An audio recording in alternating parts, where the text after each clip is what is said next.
Olá, está começando o programa Com a Palavra, um espaço aberto pela TV Câmara para que o parlamentar possa apresentar suas ideias e ações. Nesta edição especial de final de ano, com a prestação de contas de 2019, eu recebo aqui no estúdio a vereadora Nina Souza, do PDT. Seja bem-vinda, vereadora. Obrigada, Túlio. Um abraço a todos que estão nos assistindo. Bom demais estar aqui prestando contas à comunidade. Esse espaço é para isso. Vamos prestar contas ao natalense que nos acompanhou e quer saber o que é que a vereadora Nina Souza fez ao longo de 2019. Eu já começo aqui destacando uma lei de regularização urbanística.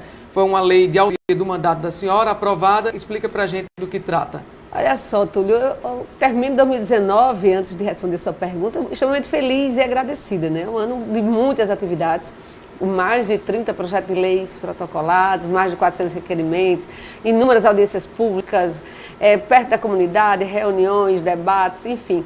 A gente realmente termina aí o ano com a produtividade em alta e isso é muito bom, né? Afinal de contas, quando o cidadão vai às urnas eleger o seu representante, ele quer justamente um resultado. Essa lei da regularização urbanística, para quem está em casa entender, Natal tem hoje cerca de 100 mil imóveis sem regularização. O que é isso? A pessoa começa uma reforma, às vezes juntou o dinheiro só da reforma, não tem condições de contratar um engenheiro, um arquiteto, ou a pessoa vai construir. E muitas vezes também, aquela pessoa até que tem uma condição melhor, ela vai construir, mas os órgãos de controle demoram tanto a liberar as licenças, elas resolvem começar sem ter os documentos necessários. Obviamente que o governo, quando chega lá, a CEMUB vai e embarga a obra. Não é assim, você tem que ter um responsável técnico. E aquelas obras ficavam paradas, não ia para frente nem para trás. A pessoa não terminava o empreendimento, não terminava a reforma, não terminava a construção. E ali gerava um transtorno enorme para ela. E para o município também, que tinha essa série enorme de obras inacabadas em todo o seu solo. Então nós transformamos a legislação de modo que agora o cidadão reconhece que errou, vai pagar uma multa e terá um lapso temporal para concluir.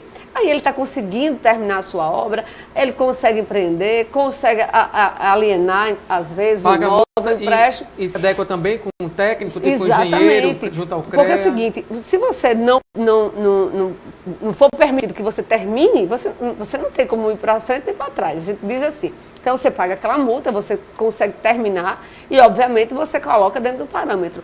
Isso está sendo um sucesso. Para você ter ideia, de junho de 2018 para agora, a CEMUB já arrecadou mais de 11 milhões de reais com essa lei de minha autoria.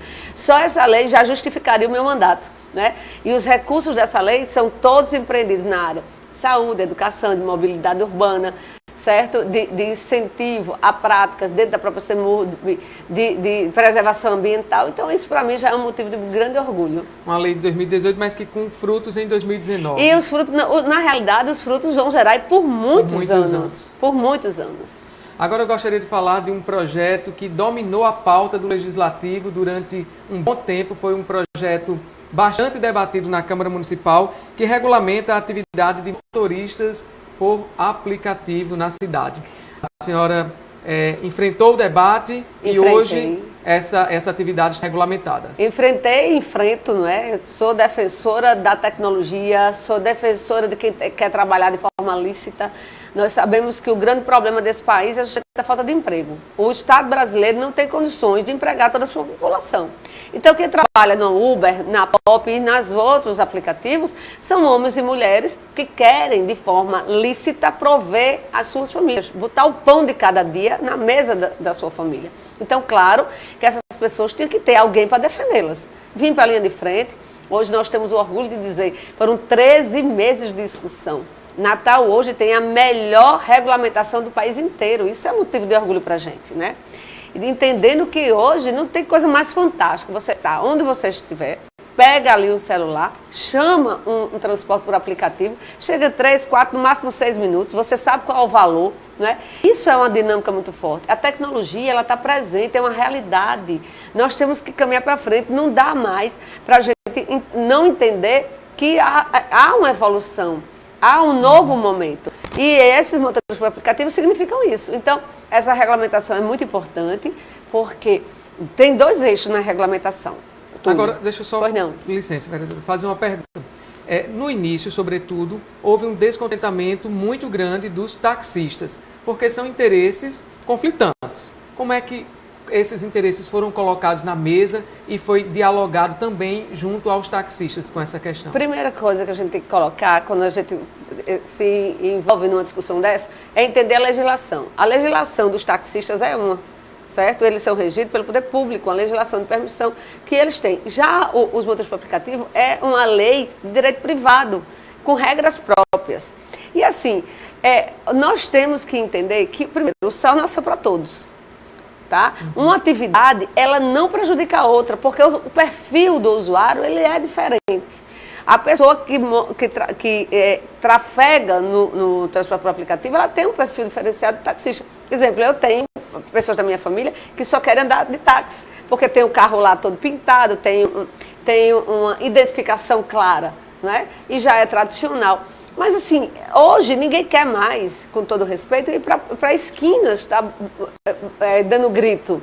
As pessoas pegam o celular lá e chamam. Agora, nesse ponto, os taxistas, eu acredito até que despertaram para essa necessidade de investir na tecnologia. Na realidade, foi a forma que foi conduzida, né? Hora nenhuma nós fizemos uma regulamentação para prejudicar o taxista. Ao contrário, nós, com o trabalho que Nina fez, Nina ajudou os taxistas, porque hoje os motoristas por aplicativo não podem mais trabalhar de forma clandestina. O que é isso? Você pegar, desligar o aplicativo e ficar chamando passageiro nas esquinas, chamando em rodoviária, chamando em hospitais, chamando em aeroporto. Não pode, isso é transporte irregular de passageiro. E com a regulamentação, isso também claro.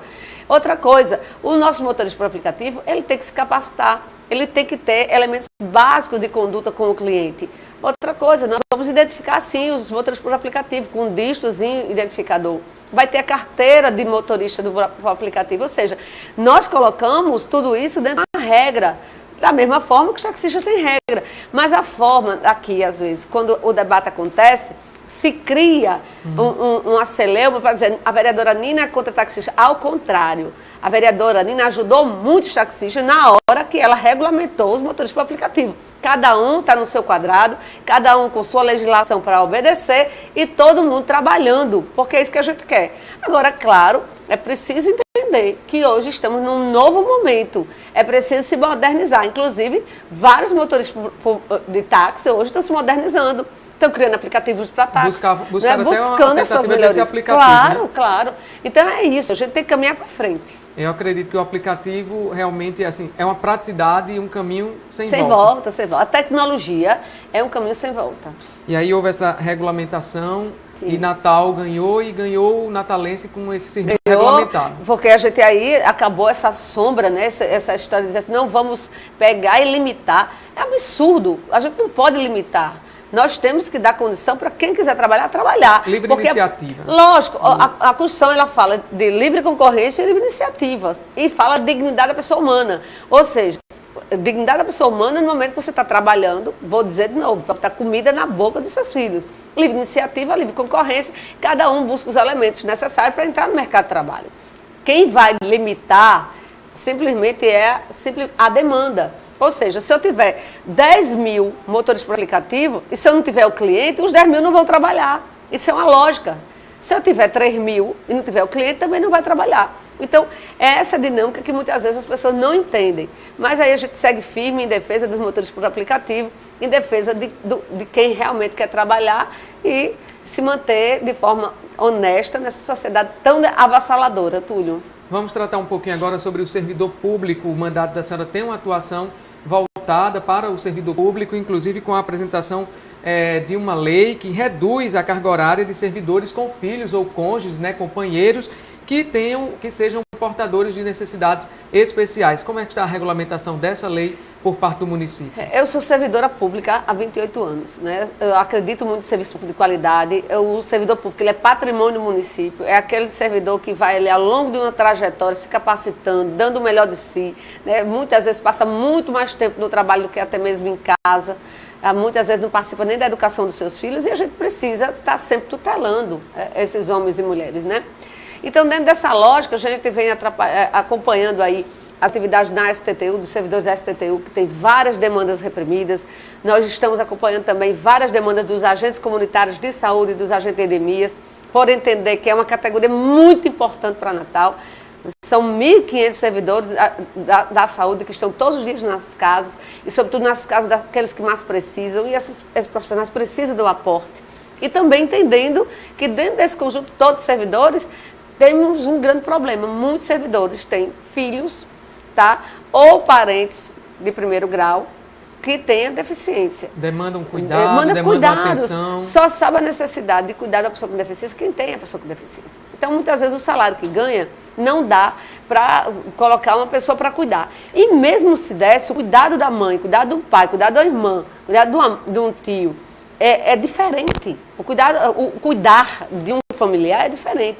Então, né, a pessoa que tem a deficiência, ela precisa desse aporte para fazer as necessidades básicas, para comer, para fazer as necessidades fisiológicas, para o caminhar, para o reaprender a andar, para o reaprender a falar, para várias atividades que são importantes demais, além desse cuidar do amar. Então, a gente conseguiu, graças a Deus, transformar isso em legislação, de modo que o nosso servidor, ele tem a carga horária reduzida pela metade e sem perder nenhum real do seu salário. Isso já está em vigor, a Prefeitura já está aplicando sem nenhuma dificuldade. Vamos falar um pouco agora sobre a causa animal, uma das bandeiras do mandato da senhora. Que iniciativas a senhora apresentou em 2019 visando beneficiar, garantir direitos para essa causa animal? A minha luta grande com a Secretaria de Saúde é para implementar a nossa lei de registro animal. Eu não consigo entender nenhuma política pública sem que nós tenhamos o conhecimento da demanda. Quantos animais tem em Natal? Onde estão esses animais? Quais as regiões? Qual o perfil desses animais? Estão abandonados? Tem dono? Estão para adoção? Não se sabe isso. Então, se não se sabe, como é que construi uma política pública? A gente quer essa implementação. Quero também a implementação do Conselho Municipal em Defesa dos Animais, que nós também conseguimos aprovar. Nós temos que chamar a sociedade civil, os profissionais da área que entendem de política pública animal para discutir as políticas públicas. O governo não pode fazer isso sozinho, o governo tem que escutar a sociedade. E o governo ainda não chamou esse edital para se instaurar esse conselho. Mas o que é que o governo alega? Falta estrutura, falta pessoal? Na realidade, está faltando priorizar. Está faltando priorizar porque muitas pessoas querem participar, todos querem contribuir. Né? A causa animal a cada dia ganha mais envergadura, mais pessoas estão indo para a linha de frente, isso é importante. Aprovamos também o projeto de banco de ração, que é para justamente organizar, a prefeitura ter, dentro do meio do centro de zoonoses, uma estrutura de receber doações para organizar e distribuir de forma equitativa para as instituições, associações, e também para os defensores da causa animal, alimentos, utensílios diversos. Então, assim, a gente busca fazer uma atividade que ela, de fato, ela mude a realidade da situação. Então, eu vejo hoje, se a prefeitura instaurar o registro, nós vamos conhecer a demanda. Se a prefeitura, o conselho, para ouvir quem entende, ouvir as sugestões, quem está no meio, vivendo o dia a dia da causa animal, e também instaurar o banco de rações, nós vamos ter um grande avanço na política em defesa dos animais aqui na terra. E um sério problema é a situação do animal de rua, o animal abandonado. Exatamente. Olha, nós temos um centro zoonótico que precisa ser reestruturado. Nós temos que ter veterinários ali de plantão, atendendo a comunidade. Nós temos que ter lá uma condição de informar a população quais são as prerrogativas para se cuidar dos animais. Nós temos que ter um ambiente propício a recolher esses animais de rua e lá dar, sim, um efetivo cuidado a esses animais. Nós temos que ter um programa permanente de castração. E aí eu falo muito que a gente precisa descentralizar atividades em clínicas. Várias clínicas de Natal em toda a região podem ser conveniadas, sim, com a prefeitura e nós temos um grande programa de castração animal. Muita coisa pode ser feita. Agora o governo precisa ter isso como uma das suas metas. Isso tem que estar em primeira pauta. Não ficar toda a vida se colocando o problema para debaixo do tapete. A Secretaria Municipal de Saúde tem uma demanda aí realmente muito grande nessa área, não muito diferente em relação às pessoas. Nós observamos constantemente pessoas procurando realizar exames e nem sempre há onde fazer, nem sempre tem como fazer logo, a fila A fila não anda. E é grande. Deixa eu te falar. Tudo e a isso fila é grande. Dentro dessa linha de defender tecnologia, eu tenho 2 projetos com relação a isso aí. Um chama-se Saúde Digital. Ou seja, você pegar toda a rede de saúde pública de Natal, você quer um exame, você quer uma consulta, você entra na internet, lá no site do município, procura a sua região e agenda. No dia do agendamento, você chega lá, mostra a prescrição, os seus documentos, o cartão SUS de Natal e realiza aquele procedimento. Isso aí é dar transparência na gestão, combater corrupção e trazer dignidade ao cidadão. Porque o cidadão não pode mais estar numa porta de posto de saúde de noite, muitas vezes até tendo que comprar ficha, para de manhã aventurar uma consulta. Isso é inconcebível, né? Então, mas infelizmente isso ainda acontece. Então nós estamos na luta aí, a Secretaria de Saúde já está terminando o cabeamento, né, de internet, de fibra ótica, o que vai permitir internet em todas as unidades, e o próximo passo é instaurar o aplicativo. Que o importante, vereadora, seria que essa internet tivesse em todas as secretarias, por exemplo, nas escolas, na matrícula de início de ano também, né? Houvesse Exato, que já, essa tecnologia já é bem... Em várias repartições públicas... Olha, isso já é a realidade, para você ter ideia, quando a gente fala nessa questão do aplicativo para a saúde, você que está me assistindo e tem plano de saúde, pega aí seu telefone, você marca agora a agenda, a agenda de uma consulta e um exame. Eu quero isso para todos, a tecnologia ela está aí a serviço. E eu tenho certeza absoluta que a economia do governo vai ser muito grande, porque ele vai ter, de fato, condições de abarcar e saber o que efetivamente está sendo realizado. Outra preocupação nossa é o seguinte: você vai lá, Túlio, e faz o exame. Aliás, a consulta. Você conseguiu fazer a consulta. Todo médico, certo? Para você fechar um diagnóstico, muitas vezes precisa de um exame. Aí o cidadão sai de lá, sai com a prescrição do exame na mão, passa 1 mês, 2 meses, 3 meses, 4 meses, 6 meses, 1 ano, 1 ano e meio, não consegue realizar uma tomografia, uma ressonância, uma densitometria óssea, às vezes não é uma mamografia. E aí, o diagnóstico não fecha. E as pessoas, às vezes, morrem nessa espera. Eu quero acabar com isso. Né? Nós criamos aí a Semana de Pactuação. O que é isso? A Prefeitura de Natal, pactuada com clínicas e hospitais particulares, certo? Vão desenvolver um grande mutirão. E todas as pessoas que tiveram a prescrição com mais de 90 dias, naquela semana e naquelas clínicas e hospitais que o governo determinar, vai lá e executa seu exame. Isso vai zerar as filas. Para os hospitais, muito bom, porque todo final de mês ele tem que pagar ISS. Então, o que ele executou, ele vai descontar. Tá? Mas bom mesmo é para o cidadão, que ele vai ter o resgate da sua dignidade. A nossa Constituição diz que é dever do Estado criar condições para dar saúde ao cidadão.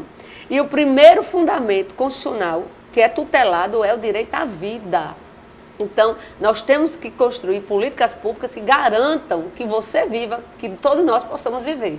É aquela fila que nós falávamos no início, que é grande, que as senhoras que não andam, com esse projeto aqui, ela poderia vai andar, sabe ser zerada. Ela vai andar, ela vai zerar, porque muita corrupção ela vai ser estancada. Quem está me assistindo sabe que muitas vezes, inclusive ano que vem, ano eleitoral, chega sempre alguém oferecendo para pagar um exame, que vai marcar ali no SUS, que vai marcar não sei aonde, é um furamento de fila grande, né, em troca de voto. Isso não pode. As coisas têm que ser transparentes, o serviço tem que ser para todos têm que acessar de forma clara, objetiva, né? E aí a gente vai combater desperdício também. Então, com organização, a gente consegue sim atender a população. Vamos falar um pouquinho agora sobre plano diretor. Pois não. Durante todo o ano de 2019, a Câmara debateu bastante essa temática, com realização de sessão popular, audiências públicas e, inclusive, um fórum de debates com 4 palestras proferidas pelo secretário de Meio Ambiente e Urbanismo de Natal, Tiago Mesquita. Como é que a senhora acompanhou toda essa discussão e qual a opinião da senhora sobre essa necessidade de revisão do plano? Eu venho acompanhando essa discussão desde o início. Acho que a matéria ela demorou muito para ver a pauta, né? A revisão tem ocorrido com 10 anos, veio agora com 12, mas o governo, até que enfim, resolveu botar como pauta e botou de forma bem responsável, né? Muitas audiências públicas, muitas reuniões, muitas oficinas, de modo, para você ter ideia, como foi um sucesso o trabalho que foi feito, foram encartadas mais de 2.000 sugestões ao texto, né? Eles estão finalizando todo esse procedimento de organização, passará nos conselhos e nós estaremos aqui certamente recebendo em fevereiro. Não vejo nenhum problema de votarmos essa matéria em 2020. E vou justificar para você que está me assistindo, inclusive para você também conversar com o seu vereador. A matéria chegando aqui em fevereiro, a princípio ela passará por 4 comissões. Comissão de Justiça, Finanças, Planejamento e Pessoa com Deficiência. E cada comissão, ela deverá ficar no máximo 15 dias. Só que, paralelo a isso, todo mundo vai ter movimento, vai estar feitas audiências, reuniões diversas, enfim. Os 29 vereadores vão estar em integração com todos os segmentos. Além disso, a matéria para chegar aqui, ela está em um debate enorme, com várias contribuições. Então, nós também não podemos esquecer que essas contribuições, elas têm que estar como primeira pauta. A gente não pode, de maneira irresponsável, fazer alterações sem que tenhamos um embasamento muito forte. Haja vista que isso já foi tudo muito bem discutido. Claro que nós vamos exercer nossa prerrogativa, mas com transparência e responsabilidade. Então, se você levar aí na premissa do que eu falei, serão 2 meses. A gente pode pegar em março, abril, de modo que em maio já dá para vir para plenário, para discussão. Nós terminamos as atividades final de junho. Tá? Então dá para terminar o primeiro semestre com o plano diretor votado e nós temos a responsabilidade com o Natal.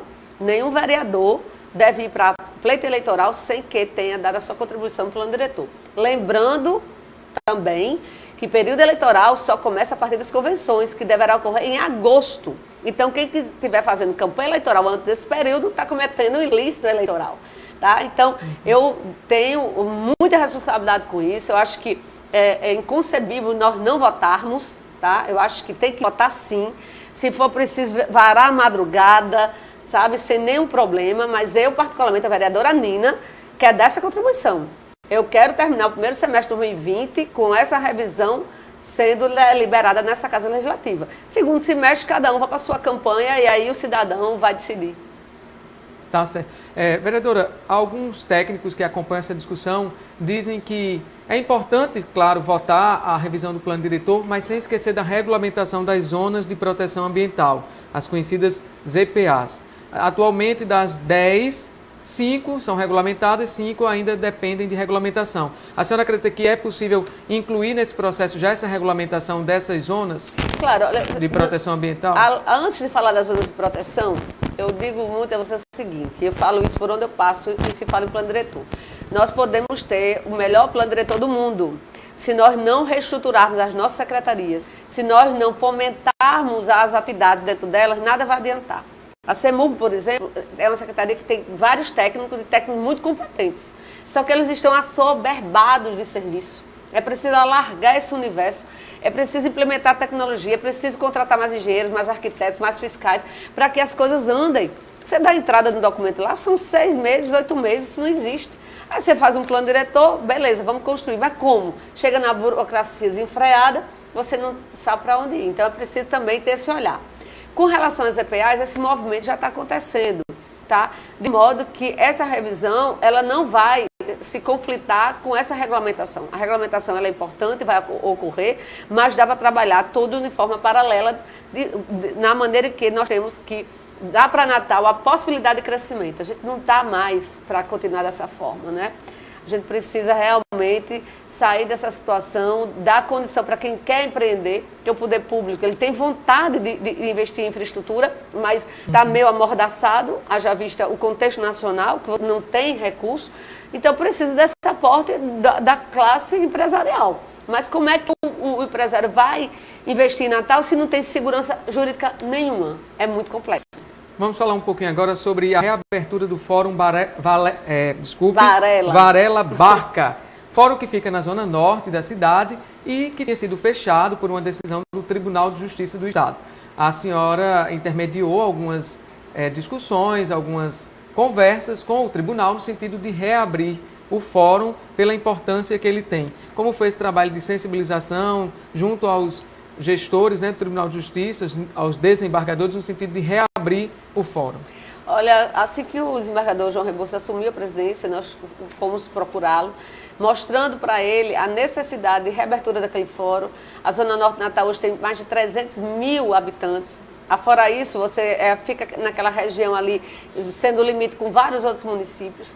É uma população que precisa do aporte da justiça e agora, para isso, precisaria vir para Potilândia para acessar essa justiça.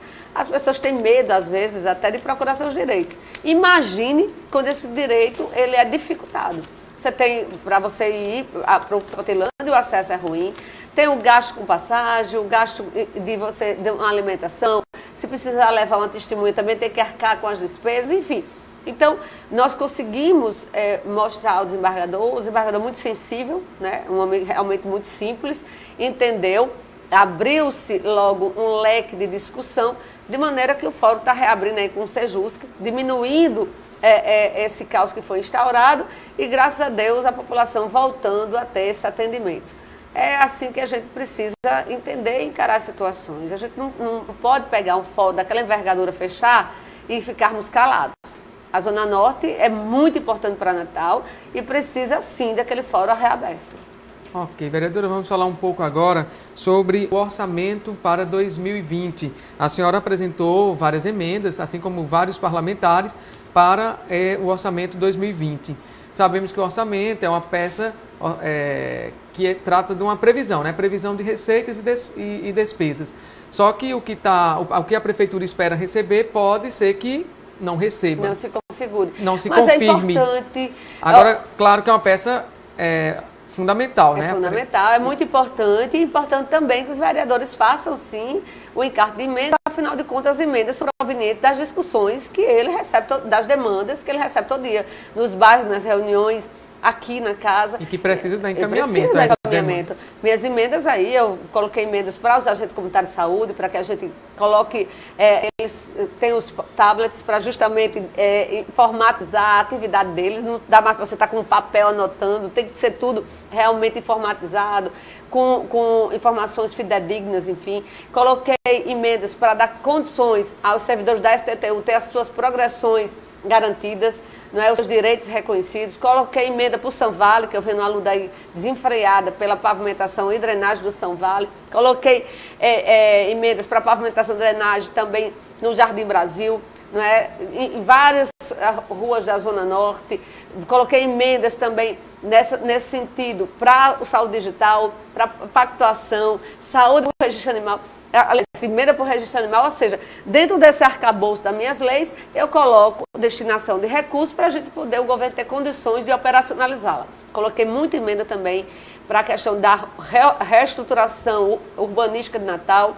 Exemplo disso, nós queremos que a Felizardo Moura seja recapeada, queremos que seja colocada a sinalização horizontal, seja iluminada com LED, né? Aquela ponte, ela volte a ter vida, porque afinal de contas é a entrada da Zona Norte, mas também a chegada de Natal. Nós vamos fazer um grande painel ali pela Funcarte, né? Um painel artístico ali para dar vida ali no Mosquito. O campo do Mosquito também está, a reforma já está se concluindo, também fruto de emenda nossa. Enfim, são várias atividades que a gente está fazendo aí, tentando dar uma dinâmica diferente a Natal e contribuindo com o prefeito Álvaro Dias. Nosso tempo está chegando ao fim, mas antes eu gostaria de saber da senhora. 2020, ano de eleições municipais. O Rio Grande do Norte é pioneiro com a participação da mulher na política. Nós sabemos que há na legislação uma previsão de que os partidos devem manter uma cota para as candidaturas femininas. A senhora acredita que a candidatura da mulher, essas candidaturas femininas, elas são efetivas ou somente para preencher essa cota? Olha, as coisas estão mudando. A princípio, elas eram para preencher cota, sim. Só que as mulheres estão conseguindo driblar isso aí, elas estão avançando. Dia a dia, várias instituições, elas estão levando à tona a necessidade das mulheres entrarem na política, dando essa condição, dando essa força, né? Motivando. E assim, a própria atuação. Nós temos aqui na casa, por exemplo, 6 mulheres. Os 6 mandatos são extremamente ativos, né? Todas as causas realmente de envergadura na sociedade tem uma mulher aqui envolvida, ou várias mulheres. E isso serve de incentivo para outras mulheres. E nós estamos sempre convocando. Eu digo muito o seguinte: mulher é aquela que primeiro acolhe, é a que primeiro abraça, é a que mais ouve, é aquela que a família está ali, tem um pouquinho para comer, deixa para comer por último, para sobrar para os outros. É a mulher que tem essa visão de águia, e essa visão, ela precisa vir para a política, porque é na política que a gente vai discutir educação, saúde, meio ambiente, enfim, todas as outras estruturas. Ninguém vive sem política. Até aquela pessoa que tem mais condição, da mais pobre, depende da política. Quer um exemplo? Você é riquíssimo, mas você sofreu um acidente agora, aqui em Natal, você tem que vir para o Valfredo Gugel. Se for para outro lugar, é difícil você sobreviver, porque esse aporte inicial ele é dado lá. Então, se o Valfredo Gugel não tiver com a infraestrutura bacana para receber, você pode vir a óbito.